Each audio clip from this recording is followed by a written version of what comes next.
that table, do you remember Transformers Beast Wars? Well, that's just prime. Hey everyone, it's Dan at SquirrelStampede, and Beast Wars are back in Transformers Kingdom, War for Cybertron Trilogy. Look at all these great Transformer toys I have been picking up the last couple months, and even Hasbro has sent over this really cool box too, with some interesting finds like Air Racer was in there. So lots to go through, very exciting, the 25th anniversary this year of Beast Wars, some great toys. Let's start opening these up and maximize our fun. SquirrelStampede! Please like! And a Squirrel Lab! Let's start off with the king of the dinosaurs, leader class Megatron Beast Mode, the big purple T-Rex. How is my original Megatron over 20 years now? That is just crazy to think. And now we have Transformers Kingdom picking up the pieces of the Beast Wars. I doubt it will be half as good. Nothing can top Beast Wars. And so far the War for Cybertron trilogy has just been way too melodramatic. The toys are great though. Let's get Megatron out. I'm so interested. And out of box Megatron T-Rex Beast. Meaty, a little more solid than expected. Most of the newer formers of Trans have been pretty light, hollow, and fragile, but I'm seeing some strength to this toy. Especially in all the outer beast shell parts, the head, and all the realistic dinosaur skin going throughout the T-Rex Megatron. Maybe a little bit of a back paneling deal going on back there. What is going on? Back in the day we had this. They were kind of like two giant wings, whereas now we have a lot of folding to do, I see. But a terrific updated look though, a lot more paintwork. My old school Megs didn't have much going on the torso, and this Megatron has all sorts of paintwork going on. You can see the detail going through the teeth under his head is really nice. A lot more purple too, I think it matches probably better. And again, some of the skin sculpting of the dinosaur looks great. This T-Rex head's gonna be really fun to see once in beast mode. I think we still have a similar claw feature going on his hand from before. Old school had the ability to grab though. As I break it.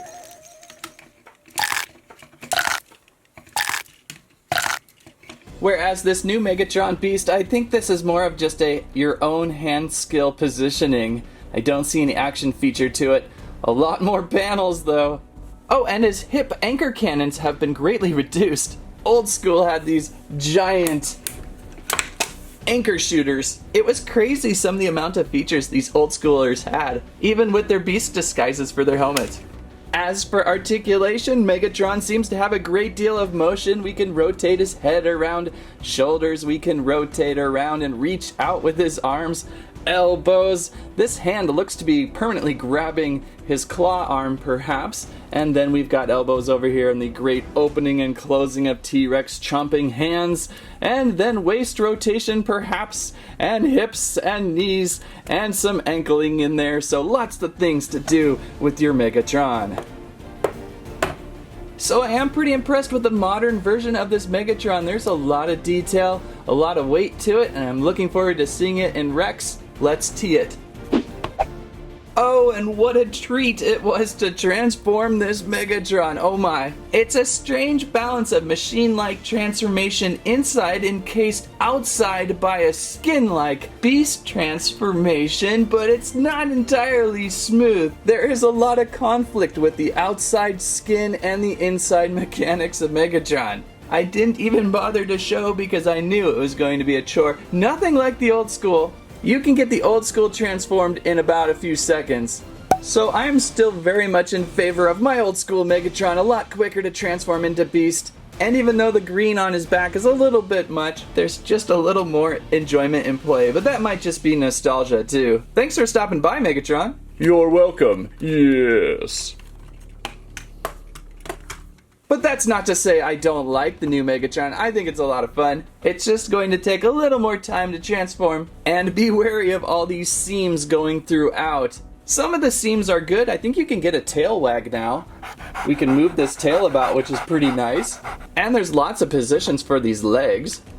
And the little tiny forearms. And this face. This face is great. There is some fantastic character in this space, although I doubt Transformers Kingdom will recreate the Megatron of Beast Wars in any great detail. I may complain a little more than usual, but Beast Wars was so beloved, I kinda worry what the new Transformers Kingdom will do to it. Well, that was fun. Shall we get to Optimus Primal Megatron? No. Oh, come on, let's get to Optimus. And here we are with Transformers Kingdom Optimus Primal, Voyager class of gorilla form. 22 steps of articulation. One of the best parts of original Optimus Primal was the quick ability to transform back and forth. I'm hoping that is still the case. Let's open up. Oh, he's so tiny. Voyager class, yuck. Looks terrible on Optimus Primal. I mean, come on, look.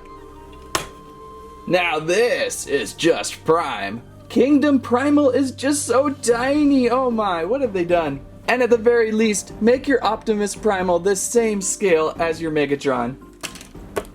I like Primal's diminished scale. Yes. Oh well, let's try to look past the scale of Primal and look a little closer into how this toy is. Detail-wise, pretty good. It's so hard to get past how small he is, but the detail there on the fur and throughout look great. I think there'll be plenty of articulation. One of the best things of having a gorilla as your beast form is you're gonna have a ton of articulation. And Optimus should have it. We should be able to move his head about. We've got shoulders that could reach out and rotate, and elbows and wrists, and hips, and knees, and toes, and a little bit of torso too. So there's going to be plenty of positioning. They're nice and tight, so that's pretty nice. You'll be able to get Prime in some great positioning, and those swords are such classic awesomeness.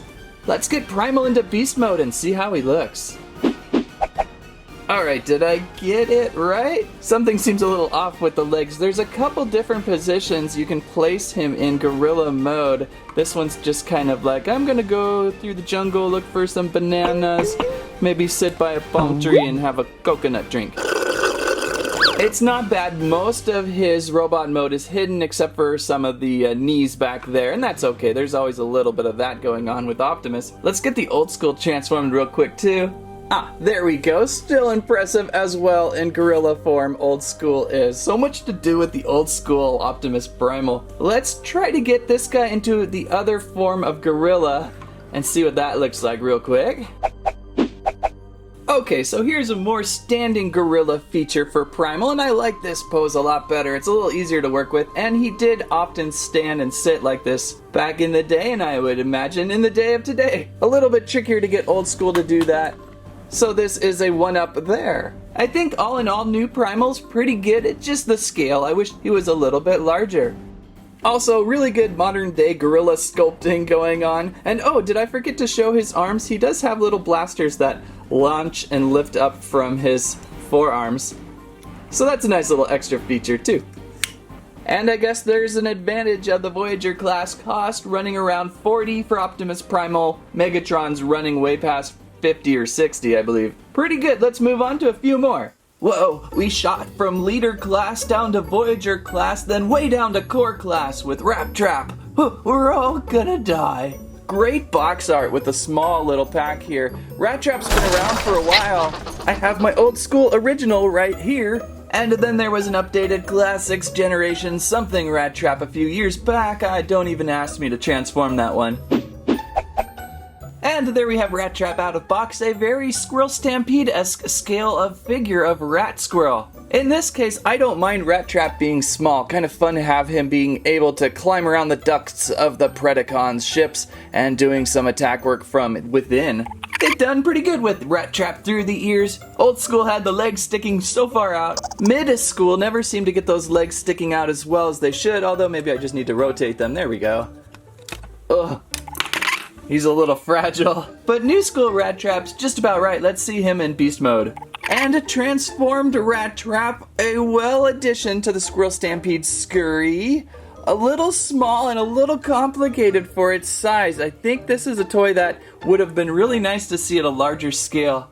There are some things going on inside and how he connects together. Almost every leg and panel has some sort of pin to fit into one another, and then they fight each other as you're trying to transform. Rat Trap's really cute though in field mouse mode. Oh my, you can kind of have him up front a little bit or on his back legs, just depending on how well you got all those arms to pin in. at the base together right. It's a little bit complicated for its scale, but it's a pretty nice looking transformer. And you can place this gun on the side. I wasn't able to really accomplish that. Let's see the next. Bah! A spider! A black widow! Maybe not. How about Dinobot instead? Voyager class Dinobot, the first beast to be seen at the very end of Earthrise. And Dinobot is certainly a very important classic cog in the Transformers Beast Wars story. 28 steps of transformation. Let's open up. And Dinobot out of box, and this might win Best Transformer of the Day. What an impressive job they've done in recreating Dinobot. Robot mode is terrifically fun. There is very little distraction with extra parts on this one. It is full on Dinobot in robot mode. He seems proportioned really well. Height looks good, color looks good. What a fun looking Maximal. To quickly compare with Optimal, feels like the extra height really helps it out. Although both of these seem to have very large heads for their size. Comparing to an older school Dinobot, now this isn't an original Dinobot, this is like a 10th anniversary Dinobot, which I sadly broke just a few seconds ago.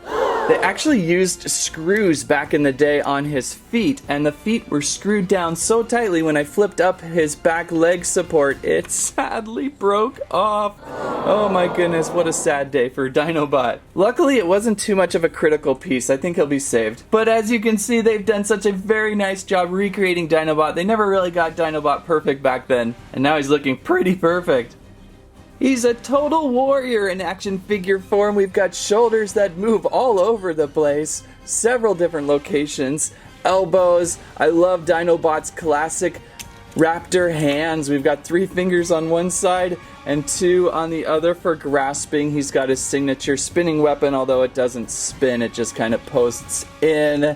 Great design with his head. That's probably my favorite so far of the day on the robot head. Waist rotation, hips that can kick out and move and bend, and knees and ankles.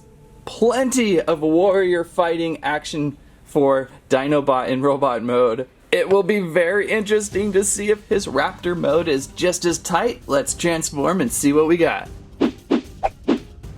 And Dinobot in Raptor mode, pretty good considering it's quite the stretch to go into Raptor mode. I would say the only backside to Dinobot would be his backside. It's a little hingy back there, you can kind of see some things going on, but from other angles, pretty good. Oh, oops, sorry Dinobot. Yeah, the side view is pretty spot on, and I love the little arms he's got going on. They're quite posable. And another really great dinosaur head sculpt on this one. Bringing back old school Dinobot's looks. There was always awkward issues with the way his back legs wrapped around his tummy up to his neck, made him look kind of fat and a little bit awkward balanced. So I think they did pretty good with the modern day Dinobot update. It's just a little challenging in transformation. 28 steps of a lot of skin folding. But unlike Rat Trap, since his scale is a lot larger, it's a lot easier to work with. Really impressed with Dinobot, I think so far my favorite of today's. How about we next take a look at a deluxe class figure? Black Arachnia, no, not a spider, How about Air Razor instead? Air Razor, ooh, a falcon. Thank you Hasbro for sending over that box with a few Kingdom toys. Air Razor was inside. A couple more items in there too I'll show on Instagram. Deluxe class, 22 steps of transformation. Let's open up. And out of the box, Air Razor, how very nice. I have never picked an original Air Razor up before, so this is pretty special to see. Great job with the wings folding up on the back, and a great scale for her too, a nice medium scale size. Oh, I guess I did have Transmetal's Chicken Air Razor to compare to. Wow, she's shiny. But a more beastly covered Air Razor here. We've got twin rocket arm blasters. And I think they did a great job with their head and body sculpt. Look at that really interesting robot head they created for her. As for articulation, there's plenty as always. We can move the head about on a ball joint, shoulders that move and reach out, elbows, a little bit of extra on the wrist there to move in, probably for transformation. Then we've got waist rotation, a barking dog in the backyard, and some hips and knees and ankles. Oh, and even more a half ankle. So plenty of things to do. So now we can transform her beast mode. and Airazor Beast Mode. There's definitely a challenge factor in the smaller scale Kingdom figures. The smaller they are, the trickier they are to get all those little things to kind of compress in and do what they're supposed to do. I had some difficulty with their wings even, with all these hinges on the back wings. I even accidentally had one of these wings popped off. I even see a little plastic fatigue there. Really tricky getting her back and torso things to compress in the correct way. But once you're done, she looks pretty good. She's definitely a Falcon and an improvement over Chicken Falcon over there. Although I really like Space Chicken Falcon over here. Let's do a quick transform on old school Transmetal Razor. Oh, Spacey Pontoon Airazor was just the best. Transmetals were a lot of fun. It'll be interesting to see if Kingdom goes to Transmetal at some point. This Airazor also reminds me of one of those bird toys where you like balance it on your finger and it just kind of floats. But that doesn't happen with this one. Thanks for stopping by, Airazor. It has been just a pleasure checking out some of the older school toys today, just as much as some of the new school. So there's Airazor. Check her out. She's quite fun if you're into birdies. So I have a Cheetor here, but it is not in Kingdom packaging. I'm going to hold off on this one as I have a bunch of Transformers Red to go through. These are really interesting. I keep meaning to get to these. We've got Cheetor and Transformers Red, so when I get to them, I'll just go with Cheetor then. For now, we'll just go with, oh no, the Spider Black Arachnia. It's actually pretty cool, as I've never had a Black Arachnia figure in my original Beast Wars collecting. 20 steps of transformation, let's unbox. And Black Arachnia out of box. Anybody else have the jeebies-heebies yet? What a creepy looking spider figure, especially with all these legs going on. All these posable legs, actually. You can move these in many different ways, having them hang off towards the back right now. Or if you wish, you may have them pointed forward. If I recall, I think they used to shoot kind of like miniguns. They used to kind of shoot out, so you can pick which way you want. Oh, creepy. By the way, in all these Voyager class boxes, I've noticed some cards, collectible cards. We have Optimus in a very shiny foil with the golden disc on the back. Then I also found Megatron and 2 Arcs. Arc and then Autobot Arc. It's funny how they're labeled different, but kind of extras inside the boxes. Plenty of articulation going on. Great helmet, head sculpt with her. Rotation around shoulders. You can move about. Elbows, lots of rotation actually in here because of the way the legs are installed. Creepy hands as always. Kind of hard to have her hold on to anything. Actually, she can hold on to her weapon though, so that's good news. And let's see, no waist rotation going, but we do have hips that can move out in many different ways, and knees and good kicking Black Arachnia, and ankles too, so plenty of creepy spider-like positions for her. Now, dare I say we see her Spider Beast Mode? Here we go. Oh my, I'm glad this is the end. Ugh, even the sounds she makes on the table is creepy. Pretty nice looking beast mode though. One of the most complicated of the day. It was a challenge to fold her up into this back abdomen here. See how her front arms are reaching down over her legs and her head down in there. Very challenging. I wasn't even able to get her weapon piece in right yet. It kind of tabs in right in like so, I think, right in here. If you want the weapon on, but it kind of knocks off too. I might need to position those legs a little more. Oh, so creepy with Black Arachnia, but so fantastic. This is such a great looking Beast Wars toy. I think I'll probably keep her in robot mode more often though, because Beast Mode feels a little fragile in how it's connected together. But a great spider to finish off with. Ugh. And that is today's assortment of Transformers Kingdom toys. What a collection! I think my favorites, Megatron and Dinobot. Anytime we've got dinosaurs and Transformers, it's pretty cool. If you like today's video, please give us a squike, a squirrelibe, and a squament. Let's talk all about our favorite Beast Wars characters. New show coming out July on Netflix for Kingdom. Can't wait to see it. Thanks for watching. That's what I have to say about that. Hey, how come Waspinator was not included in this collection video? Waspinator is one of the greatest Beast Wars ever. Waspinator has an amazing sting weapon, yay! And look at Waspinator's pretty backside. I think everyone should own a copy of